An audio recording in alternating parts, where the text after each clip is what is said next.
Welcome to Moving Conversations, a podcast for movement professionals by movement professionals. If you coach, train, or teach movement, Pilates, or fitness, then this podcast is for you.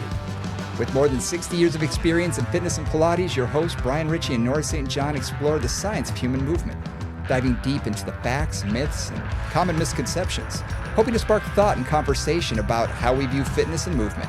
Now, let's jump into Moving Conversations. And welcome back to Moving Conversations. I'm Brian Ritchie. Joining me as always is Nora St. John. Good morning, Nora. How are things going for you? Very well, Brian. We're coming to the end of summer over here. The leaves are starting to change. We had a funny day the other day. It was like so windy and weird and blowy. It felt like fall was in the air. Leaves are starting to fall, change colors a little bit. This is California. It's not like those of you who live up in northern climes. But we do have a little bit of a fall here. Sacramento is called the city of trees, and we have an awful lot of trees. So we actually do have kind of a little change of color and things. So it's starting to happen. How about you? How are you doing? Doing good. Weather's warmed back up, which we knew it would. It's going to cool down again. So we're just sort of taking it one day at a time and trying to enjoy when the good weather is there, enjoy it. And when it's a little too hot, we stay indoors. So you know how it is. I do very well. Yeah.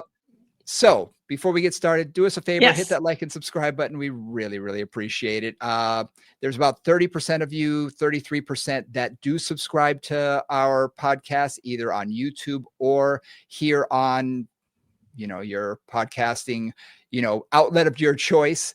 But about 33% of you. So we really appreciate it. Anybody that can hit that subscribe button, we really do appreciate. And we appreciate every one of you. So please like, share, comment. It'll only help. It'll only help us get to more people. So please do that. And if you want to get in touch with us, movingconvos@gmail.com is the best way. And you can always DM us or check out our Instagram. We're posting a lot more anatomies and fun stuff on Instagram. So Moving Convos on Instagram is how you can see us there.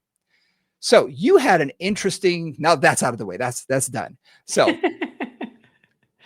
you had an interesting thought and topic for us to talk about today, which is, I thought, very interesting. So why don't you introduce it? One of the things that I've been thinking about, so this is literally 20 years ago, the week that we're recording this, was when Al and I started Balanced Body Education, moved up to Sacramento, or on our way to moving up to Sacramento, and started developing the education program. And in that process, I've been thinking a lot about how those of us in fitness, which is a funny profession, like it has certain qualities in terms of a profession, how you make your vision of what you want to have happen for your life happen in this industry. And there's a lot of ways to do it. And I was thinking about Brian, who has a very successful studio. I've had a successful studio, but I've also taken a very different approach in terms of being a promoter and an educator and running an educational program. And we just thought this might be an opportunity to have you think about what your vision is, where you want to go, and maybe use some of our experience to find some ways and to get there, tips and tricks to get there. So that was where I was headed with this, thinking about it as an inspirational moment. Nice. Yeah, because something that I always sort of have to remind even myself is every area is going to be a little bit different.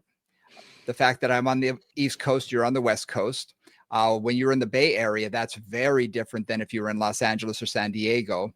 So taking into consideration where you are currently, our good friend Nico, I remember when he was telling me about rental things in Cincinnati versus Washington, D.C. And I thought, oh my gosh, no wonder you can afford such a big space. Holy moly.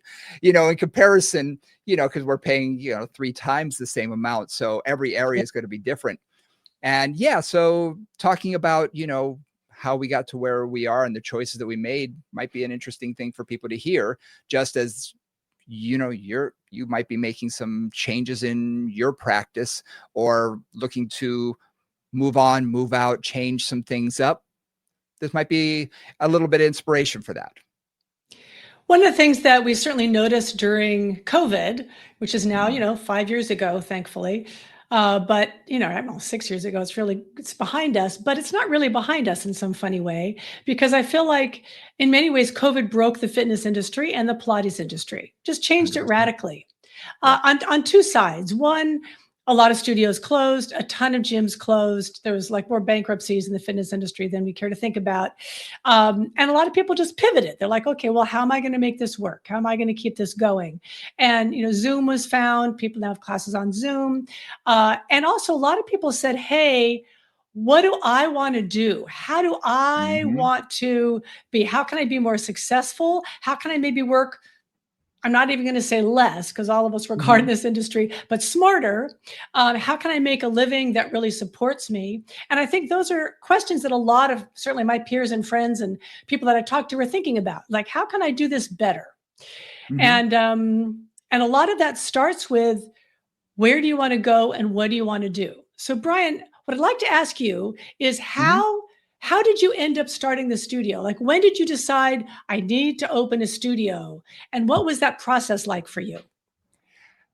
It's interesting. I come from a family, my mother, she had a studio in Hawaii, and there weren't many way back then. We're talking about in the 90s, 1990s people. I know it sounds like the 1890s at this point in our lives, but back in the 1990s, way back then, there weren't that many people who did what we did and have their own studio. Basically, if you Yeah. wanted fitness in any way, shape, or form, Pilates or otherwise, you needed to go to a gym.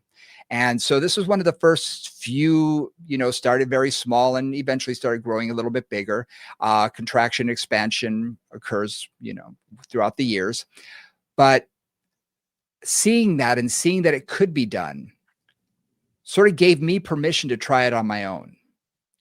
So Uh, you had a role model. You had a direct role yeah. model. And I would say, because I know that you started teaching because your mom, I think, had to go out for surgery and was like, Yep. hey, take my classes. Yep. So you had a model and you had an unusually entrepreneurial person in this space at that Hmm. time, right? When Yeah. you're kind of trying to figure out who you are and what you're trying to do. That's an unusual situation, especially then.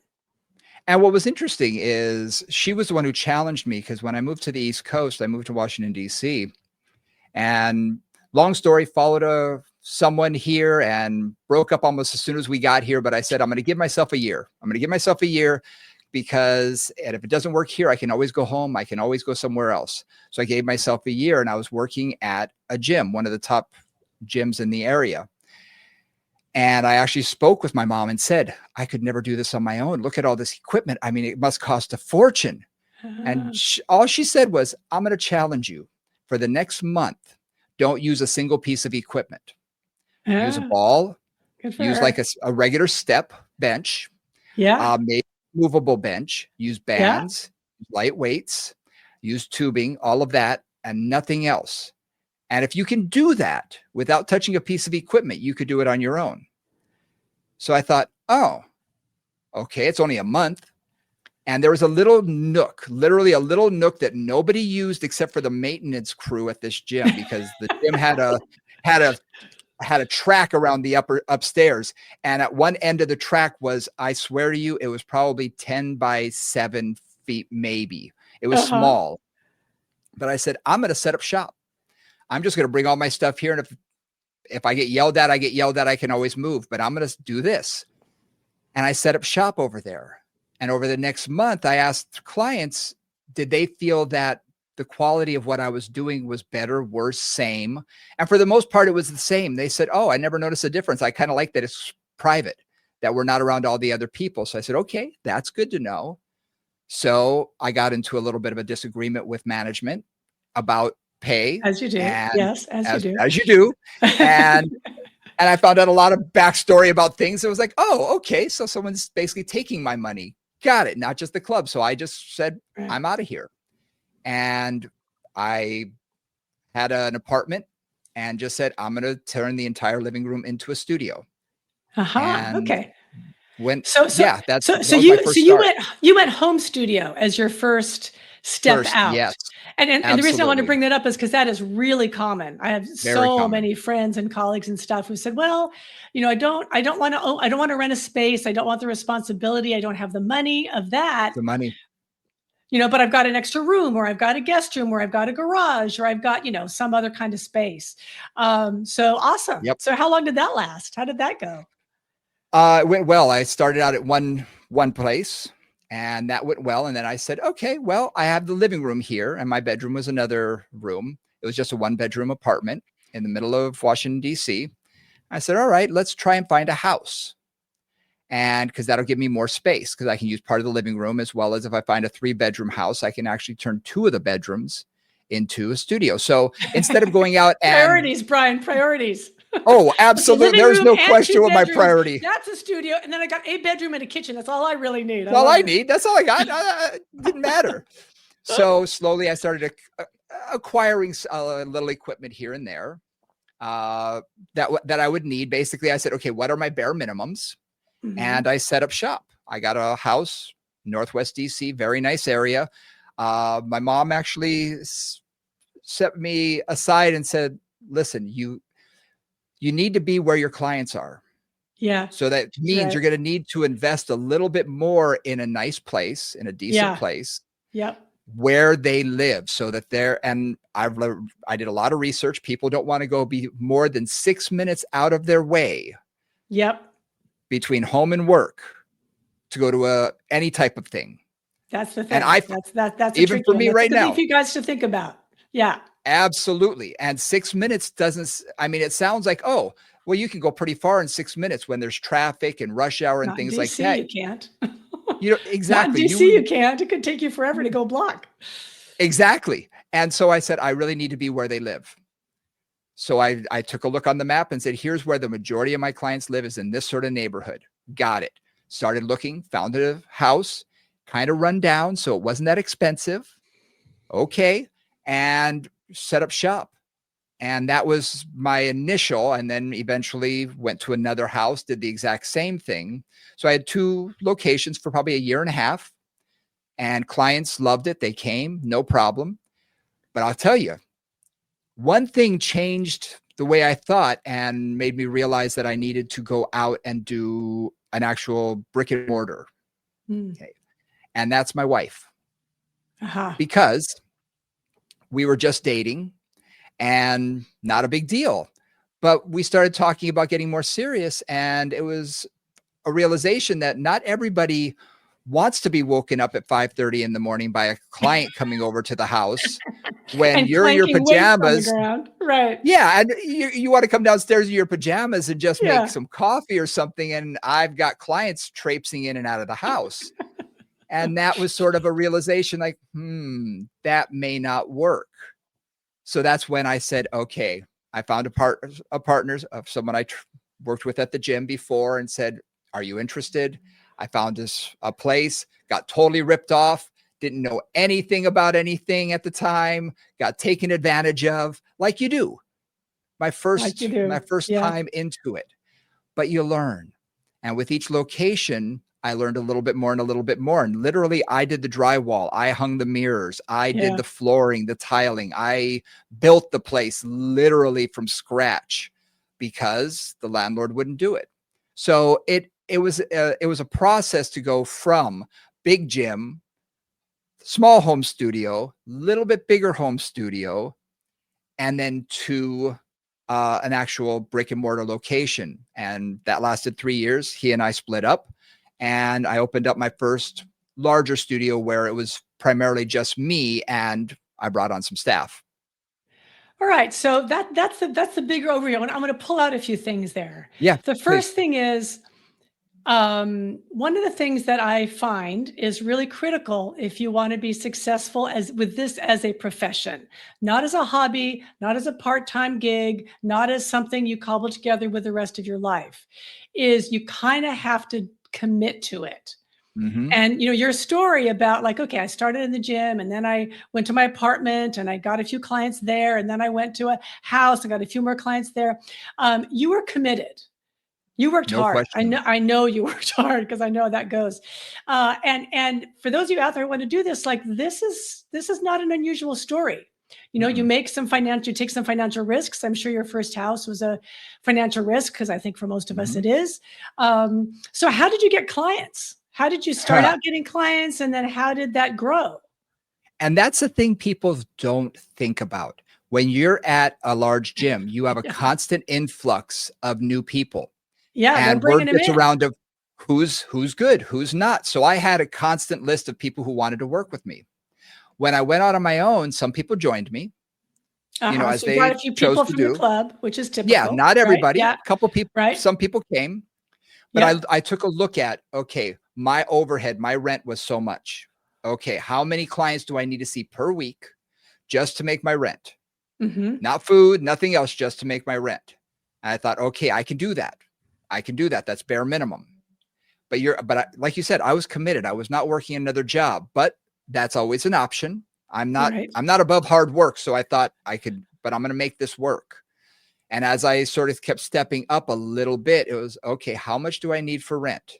What do I Yeah. need to make this achievable?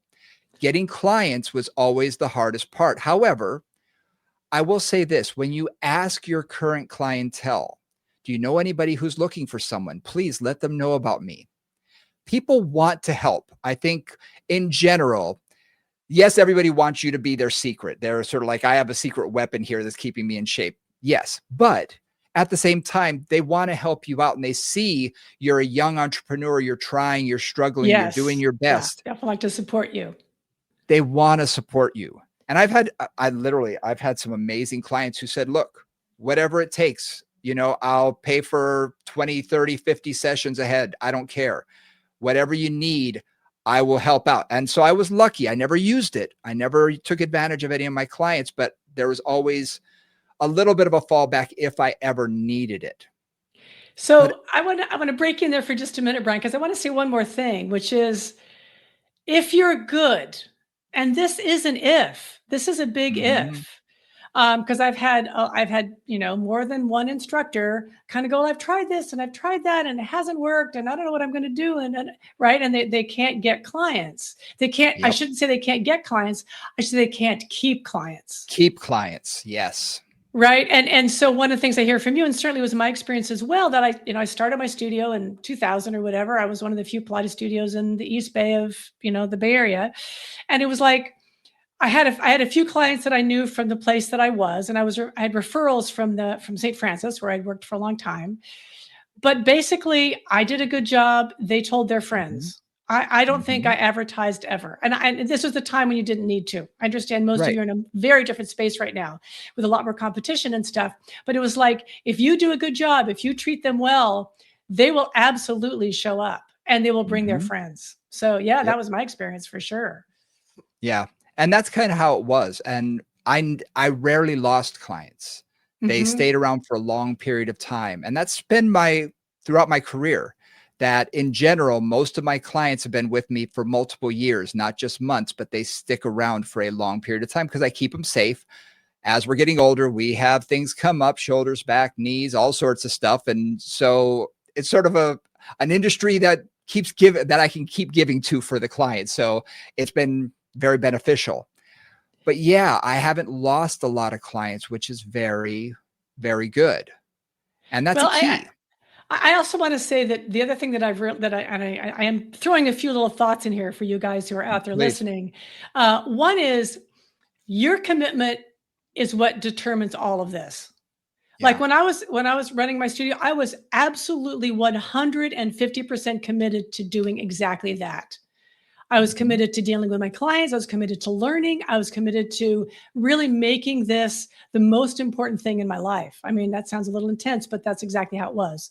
I absolutely was absorbed and completely dedicated to my craft. And and Yeah. and clients recognize that. If you're committed, they'll commit. Like I Mhm. really feel like there's an equal match there. I had one of my teachers, and I always tell this story, but she was somebody who came in with her coffee cup, sat on the reformer next to the client, talked them through the workout, preferred to talk about the problems she was having with her boyfriend or the latest movie. And she couldn't keep clients to save her life. Yep. And it was clear to everybody in the room that she wasn't committed to her craft. Yep. Right. This wasn't her, like, she was a dancer. So that was her first priority. This was clearly like just a job. I come in and I do my thing. And you could feel it. Right. So clients would come for a little while and then they'd leave because there wasn't that they knew she wasn't committed. And so they weren't Yeah. committed. And that's what you've always exhibited in everything you've done, is that level of commitment and drive, and not just ambition, but skill development. And those are two different things. I have a lot of Oh, people in yeah. this industry who are ambitious as heck, but don't actually do the skill development. And you really have done both. So I really, admire you for that. There's something to be said, and this story came up when I was younger in my life, called Burn the Boats. Hmm. And Cortez, when he was trying to take over the Inca gold in Yeah. Mexico, Yeah. he had his crew burn his ships and said, look, we're either going back home on their ships or we're not going back at all. And they won. There's no alternative. I Right. They found committed. that you're committed. You're You're 100% committed. committed. It's like, that's your choice. Yeah. And that was the commitment that I made for myself. Now, I was at a position in my life where I said, look, I don't have a family yet. It's Right. just me. I had a girlfriend, but primarily it was just me. So, worst case scenarios, everything failed. I'd be out some money, but I could Right. find another job and Right. I could pick myself up and go on again. Yep. Worst of worst situations. I'm not someone who believes in a lot of credit. I try and pay with cash when I can. So I thought, I don't owe much. I can do this. But again, it was that thought of I'm going to commit 100% to Yeah. what I'm doing. And when I Yeah. built my first real studio, it was a 100%. I signed a 5-year lease and thought, okay, I'm on the I'm hook in. now for the next 5 years. I'm in. Yep. And that's the difference for people who keep their toe in the water and just, I'm going to dangle my toe in here just a little bit. You're not committed. And it has nothing to do with, I'm going to advertise, I'm going to do this, I'm going to do that. Uh-uh. It's, are you Mm-mm. committed to your craft, to your Period. clients, Yep. and also to what you do? I knew Hmm. my specialty is going to be more rehabilitative medicine. It's going to be Right. rehab exercise, medical exercise. That's my thing. And I dedicated 100% to it. And I've helped mentor a lot of people when they've told me that they want to do sports, specific training. Fantastic. Focus on what you're good at. Make your name at what you're good at and commit to that and become the best there is at that, because Yeah. people will follow you.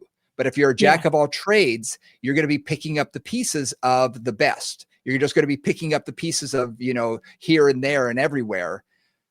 If you dedicate yourself to your niche, what you're very good at, and if it is Pilates, become the best you can. Educate yourself. People will recognize that, and people will recognize that you're good.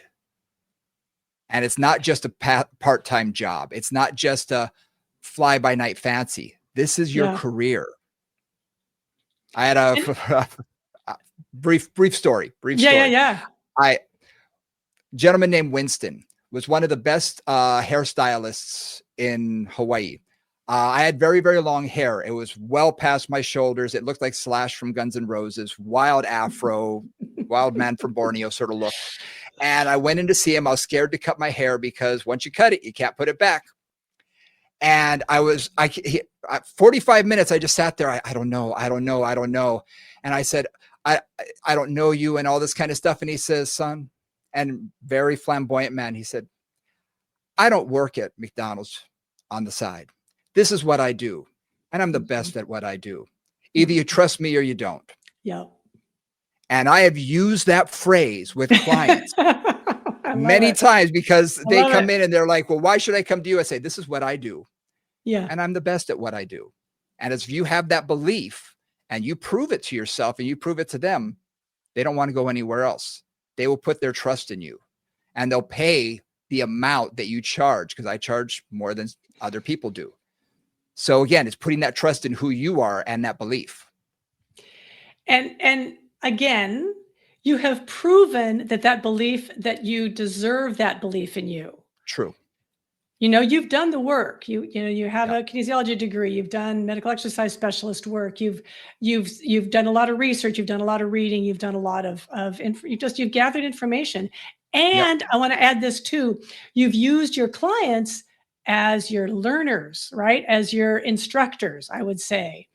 Oh yeah. So the other thing that I really find is in our world, everybody's individual. Every single person that walks through your door has their own unique weirdnesses of whatever they are, physical, emotional, mental, Oh right? They yeah. just all do. That's just the nature of dealing with people every day. And being able to find that, get that connection, recognize how they communicate as quickly as you can, recognize what's Mhm. happening for them and how best to connect. And then having the skills to use that connection in their own best interest, not yours, Mhm. but theirs. That's just such a key, and that makes such, all the successful teachers that I know in almost any field, but certainly in our field, that's the key. They make the connection, and then they address the needs of that client in front of them. That's what keeps that client Mhm. coming back. Yeah. I find that nowadays we're so used to instant gratification. And when someone goes Yeah, out on their own, they just expect that everyone's going to come to me. Everyone's going to know how good I am, but they may not have the experience behind that confidence yet. It's one thing to no, be cocky and confident, but if you don't have the experience to really back it up, people are going to see through that. yeah, yeah, they do. And you do need to learn from every single client. I'm constantly learning. People are Yep, me coming too. in and you're learning from every single person in front of you. And you need to. You need to take every person who's there as a learning experience Hmm. because they're going to throw a curveball at you that you've never experienced before. And Yep, how you deal with that curveball is based on all the experience you've had in the past, but also making the best choice and decision that day for whatever's in front of you. And then learning from that and say, this worked, but that didn't. Okay, I'm going to now, stockpile that away in that mental Rolodex we've got, you know, and that database becomes bigger and bigger and bigger over time. But you have we to be talk. willing to put in the hours. Right, and we talk a lot about assessment and reassessment. I mean, this podcast, we've talked about client assessment and how you assess this and how you understand movement and blah, blah, Mhm. blah. But the other thing too is assessing whether what we're doing is working. Right. On the flip side of Absolutely. that is assessing ourselves. And if you've got a client for twice a week for 2, 3, 4 months, and you're really not making progress, you got to stop and go, why am I not making progress? You got to be honest with yourself and reassess, like, are we doing what we need to do or not? And if not, then Mhm. why not? Like, try to figure out another approach or different way to do things. Yep. Yep. That's unbelievably important. I think the other thing is you have to be willing to put your own ego on the shelf because a Yep. lot of times when you are going by your ego or trying to impress them or Mhm. whatever, you're not Mhm. really serving the person in front of you. I have to constantly put my ego on the shelf and sit back and say, okay, what does this person need today?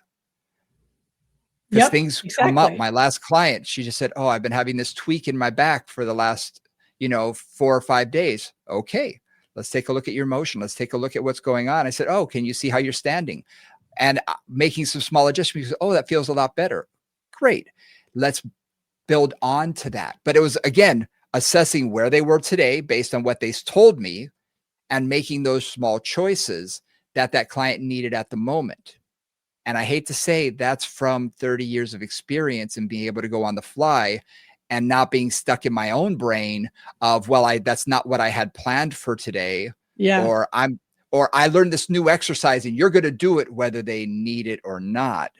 Yeah. And I see that a lot in a lot of younger or newer, you know, professionals.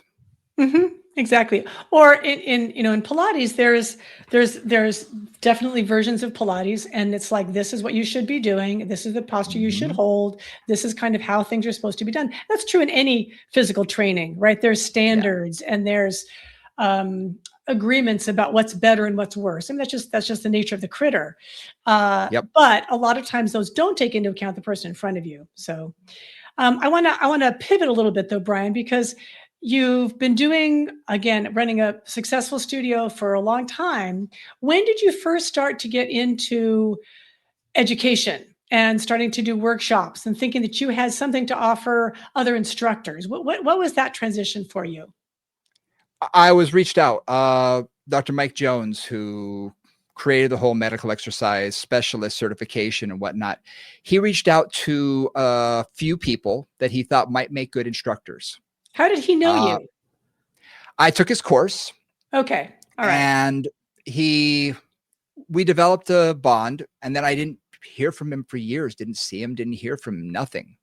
Okay. Uh, and he would come into town every now and then. He's from Washington, D.C. His brother and mother still lived here. So occasionally he would come.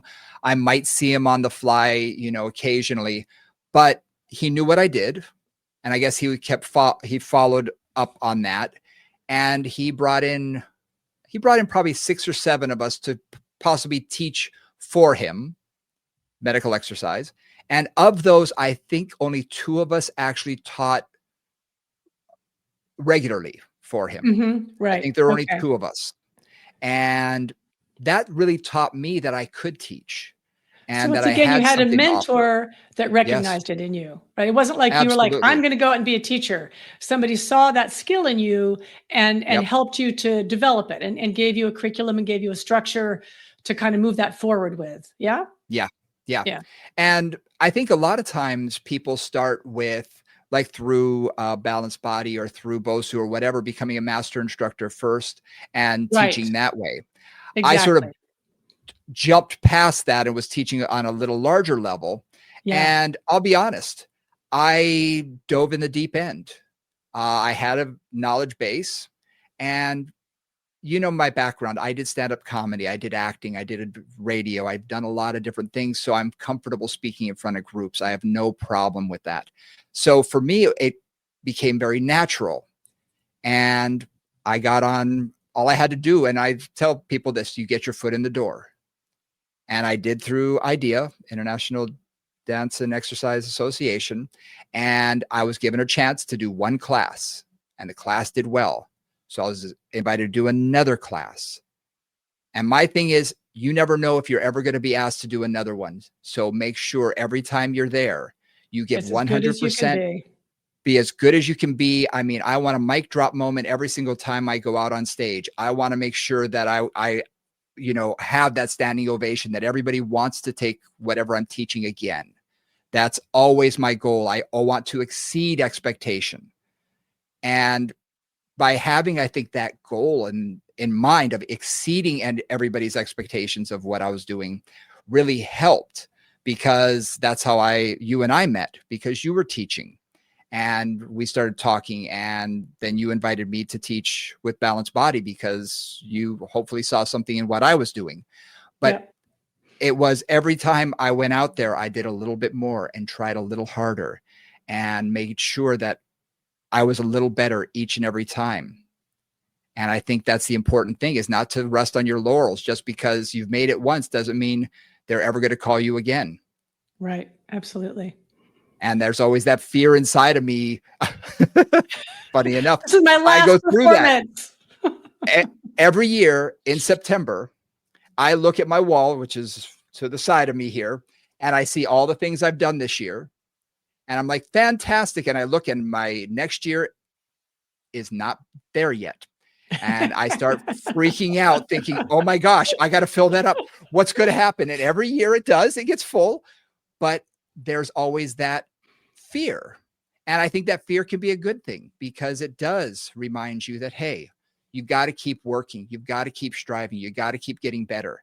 If I had only had 2 classes and thought, oh, they'll hire me every year to teach these same 2 classes, I would not be where I am. So every year I'd come back with, how about this? How about this? I've got another class. I've developed this other thing. I'm doing this now. And I've now got a course catalog of 40 classes that people can choose from. That's Yeah. the difference. And every year I still bring up more. I sit down with the organizers and I'm like, okay, here's what I'm thinking about for next year. And they're like, wow, yeah, that's good. I said, okay, that one, no, this one, yes, I'll keep working on this. So for me, it's always about striving for what's next. I sort of joke that I'm a what's next person. It's like, Hmm. okay, what's next? What do I do? How do I top it? How do I move on? What do I need to do from here? And I think that's important to have, and not just sort of sit back and say, well, I made it. I'm here, because you're not going to stay. Well, I want to say a little something about that, because a lot of you guys out there have your own visions for your life in this career, or your career, and how you want it to go and where you want it to move or not move to. And one of the things that I really want to point out here is that the in many ways the most successful studios that I know really focus on consistency. Mm-hmm. That clients this is my experience with them, all they really want is to know that you're going to be there every Mhm. Wednesday at 10 a.m. Like once that breaks, once you're kind of like flitting about or you're not always there, your schedule shifts, that's when things get rocky. So yes, like continuing to grow, especially because Brian, you need to, like, you would get bored to death if you had to do exactly the same thing every day, as would I, which is why we've done what we've done. But there's other teachers that I know that are just like, I call them kind of the workhorses of our world.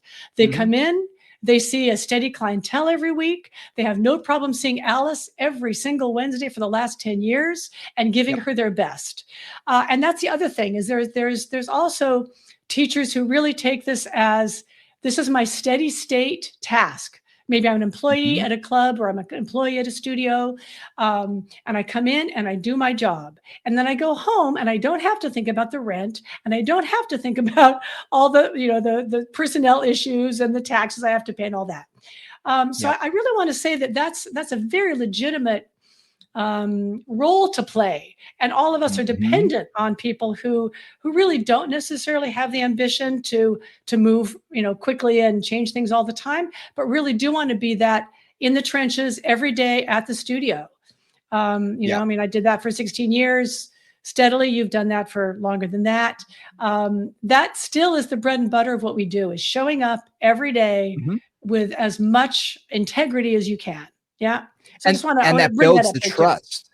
It Yes, also builds the exactly. trust with the clients because that's so important Yeah. that you said it builds the integrity, it builds who you are integrity wise as well, which is Yes. so important and people don't realize that.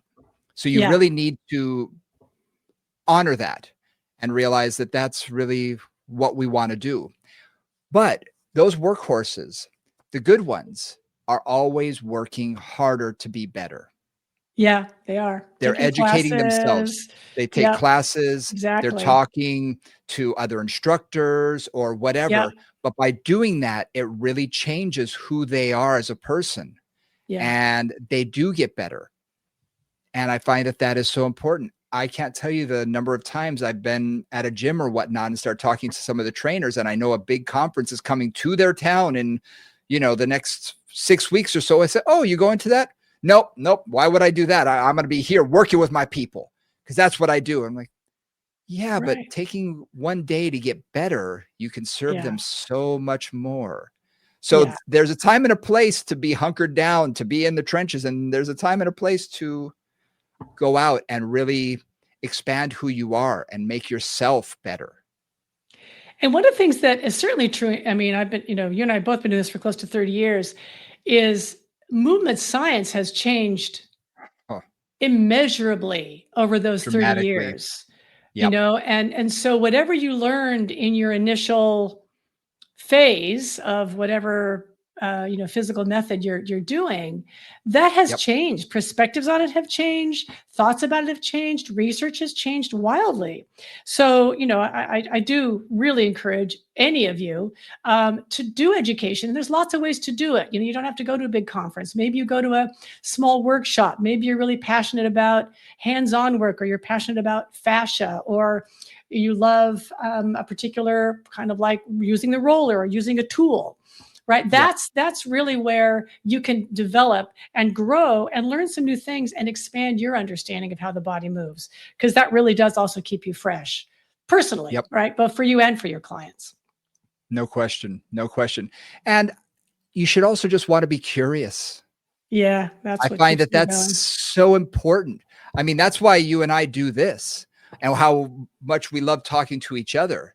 I mean, you and I both, we would go to conferences and after we're finished talking, we'd sit there and talk to each other for hours before we really became friends. We just sit there talking. Have you ever thought of this? And oh, I was reading this. And have you thought? And just that sparking of interest with one another. We are such curious people. Yeah, And I find that that curiosity really is what makes people better because they want to know more. They want to yeah, push the absolutely. boundaries, trying new Absolutely. toys. I tell people all the time, I go to a conference and I'm an early adopter. It's like, oh, let me play with that. And not only let me play with it the way you guys have designed it, but let me figure out what I want to do with it Exactly. and play with it that way because what you got going is great, but I've got some other ideas now because, oh, I think this is kind of cool. We can do this, we could do that and have this kind of fun. That to me is so much more fun. And again, it's that curiosity that So I want to really go. is who makes us who we are. Sorry. No, that's why we do this, and that's why we keep doing this.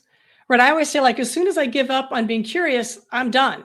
Like, if I don't care anymore, if I'm not looking and like going, what's happening there, there is no point in continuing to do this work for me. That's just my own particular take.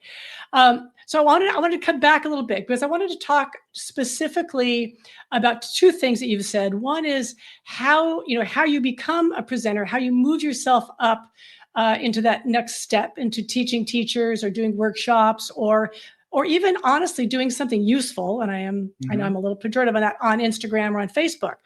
You have to figure out what's important to you and what you uniquely have to offer to this community. Again, I started Body, Mind, Spirit, and I started Pilates on Tour, and I have programmed over 125, 130 conferences over the years. And I've seen a lot of conference applicants, and I've talked to a lot of people who want to be a presenter. They want to be on stage. I get that. And what I said earlier about ambition and talent are not the same thing is relevant here. Because then I say, okay, well, what do you want to teach? Like, what's important to you? And very often I get, oh, well, I don't know. What do you think I should teach?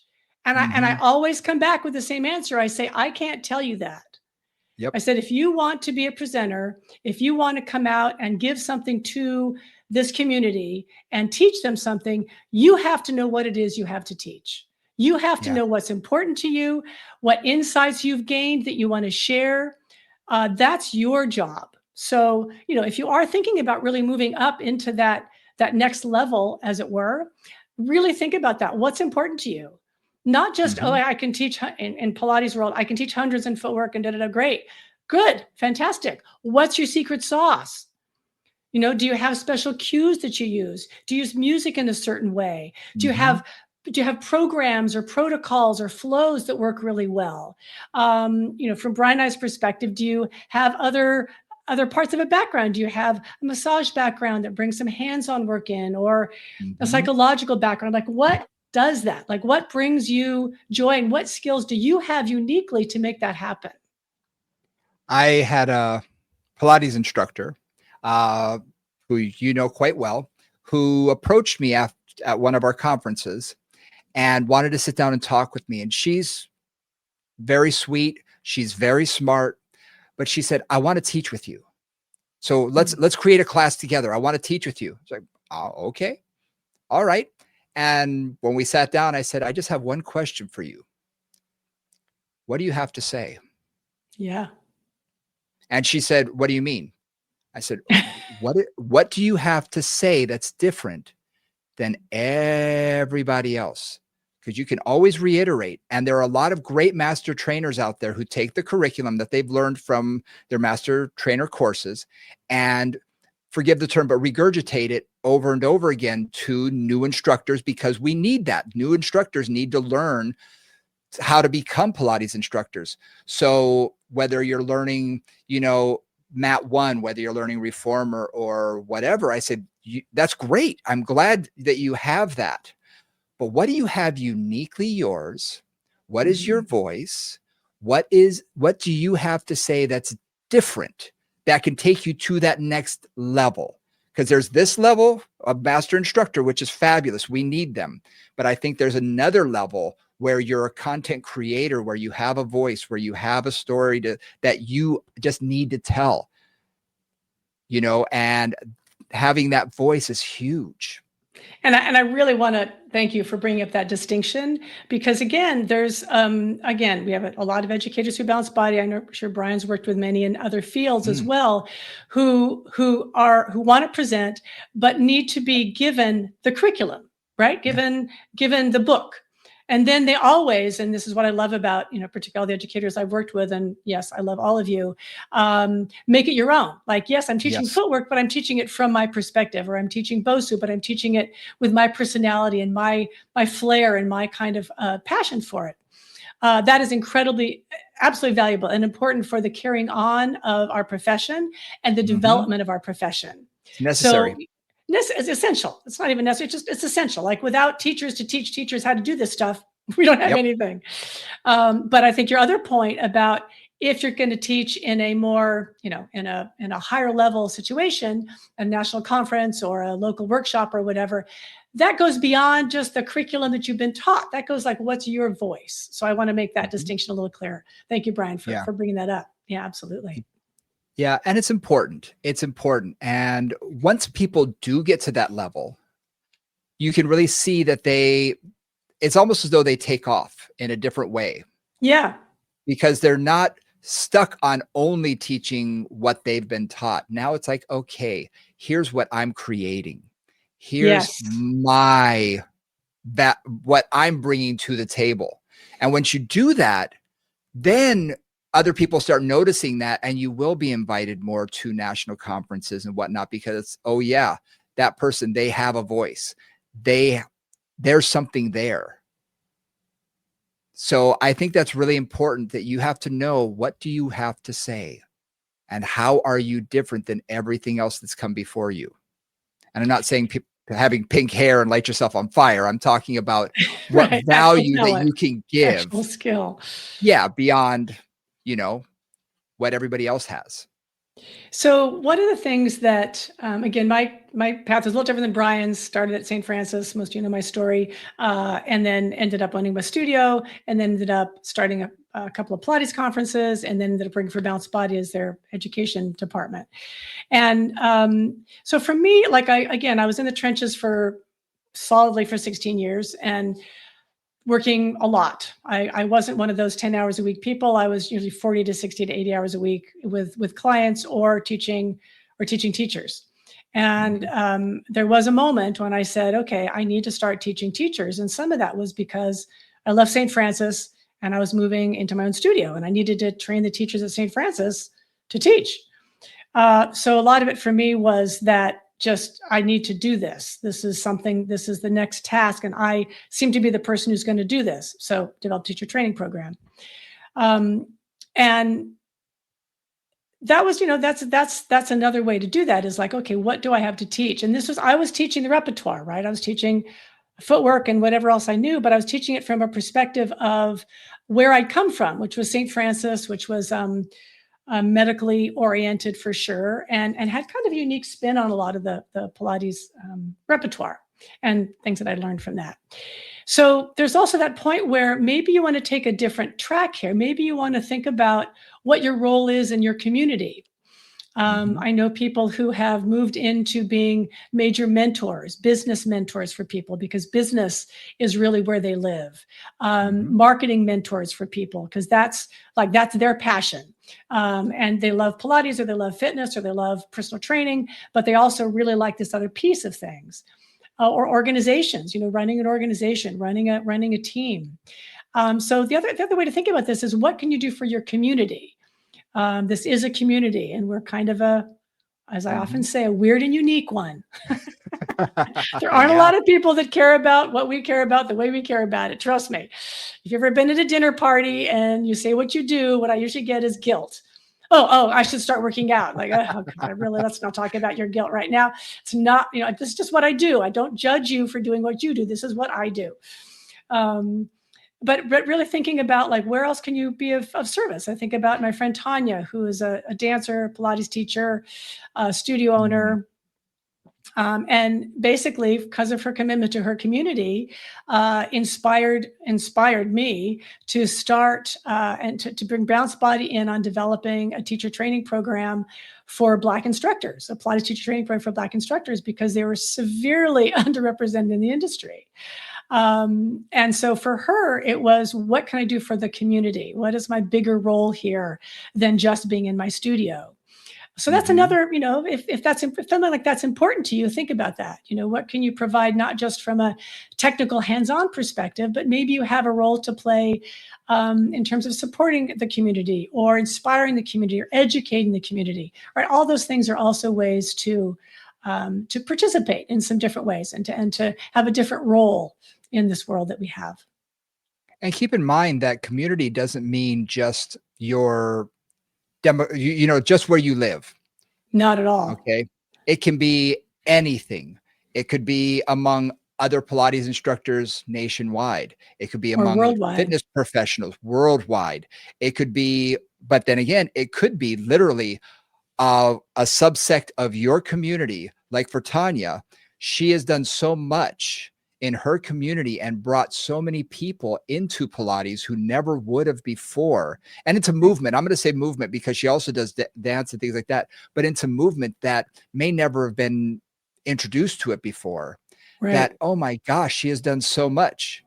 So it can be as local as you want it or as large as you want it. And Yeah. especially now with the internet and Yeah. Instagram and all this kind of stuff, it gives you that opportunity to go as wide as you want or as, you know, small as you want. Right. So that's just, there's so many ways to participate and to use other skills that you may have beyond your teaching abilities, to influence the world, to influence people, to remind yourself. Like, one of the things I love about supporting the community the way that I have over all these years is I love what we do. And I think Mhm. Brian and I talk about this all the time. What we do is very important. The role that we play in many people's lives is truly transformative. I'm sure if you've worked with clients over the years, which all of us have, you've seen those major changes in people, like personality changes and physical changes and Mhm. confidence changes, and you really see people move into themselves as they get more physically confident and physically fit. And we're, we're a light in this world. We're not stockbrokers. We're not lawyers. We're basically here to help people, and to Mhm. make them feel better. And so, however you do that, whatever role you play in that is critical, is really important. And don't ever forget that either as you move forward with things. And just think about, like, all the things we've talked about, all so many ways to participate in this. So give yourself some opportunities to think about where you might participate, what you might give, where your special role is, what your secret sauce is. Something to keep in mind is that we all can add value to other people's lives. So you add value just being who you are to someone. And when you find that community, when you find who you do add value to, make it count. Make it count. There are so many people out there, and we doom scroll past these people constantly on social media who are there for the likes, who are there for the thumbs up or whatever it is. And they're doing crazy, wacky stuff that's getting Mhm. eyeballs, but they're not adding to the conversation and they're not giving value to the people who are actually paying attention, Right. except for a laugh or something like that. Yeah. You add value. Make sure that what you do is adding value to those around you. Make sure it's adding value to your students, to your clients, to whoever, you know, is there in your life. And if you do that and stay really true to who you are that way, you're going to thrive and you're going to do wonderful. You'll be successful. You'll be Absolutely. successful.